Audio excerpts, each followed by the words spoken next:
Hi souls, welcome you. இன்னைக்கு நாம calendar சீரீஸ்ல என்ன பார்க்க போறோம் அப்படின்னா, சூலம் அப்படின்னா என்ன? ஒரு நல்ல காரியத்துக்கு போறதுக்கு முன்னாடி சரி, எல்லாரும் கேலண்டர்ல பார்க்குற விஷயம் என்னவா இருக்கும் தெரியுமா? இன்னைக்கு சூலமான்னு பார்த்துட்டு தான் வெளியில போகணும் அப்படின்னு சொல்லுவாங்க.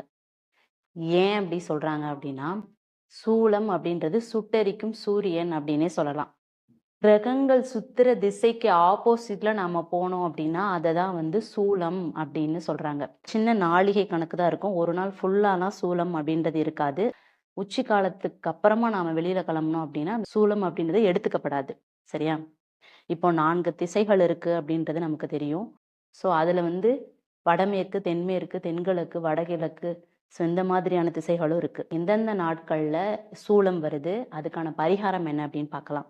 இப்ப ஞாயிற்றுக்கிழமை, வெள்ளிக்கிழமை அப்படின்றது மேற்கு திசையில சூலம் இருக்கும். ஸோ அந்த டைம்ல நாம என்ன பண்ணணும்னா, சிறிது வெல்லம் சாப்பிட்டுட்டு நாம வெளியில போலாம். அதே மாதிரி திங்கட்கிழமையும், சனிக்கிழமையும் கிழக்கு திசையில சூலம் அப்படின்றது வரும். தயிர் கொஞ்சம் சாப்பிட்டுட்டு வெளியில போலாம். செவ்வாயிலையும், புதன்லையும் வடக்கு திசையில சூலம், பால் கொஞ்சம் சாப்பிட்டுட்டு வெளியில போலாம். நாம பயணிக்கிற திசை இந்த மாதிரி சூல திசையில வந்தது அப்படின்னா, நாம இத மாரி ஃபாலோ பண்ணிக்கிட்டோம் அப்படின்றது பெட்டர் அப்படின்றத நம்ம முன்னோர்கள் முன்னாடியே சொல்லி வச்சிருக்காங்க.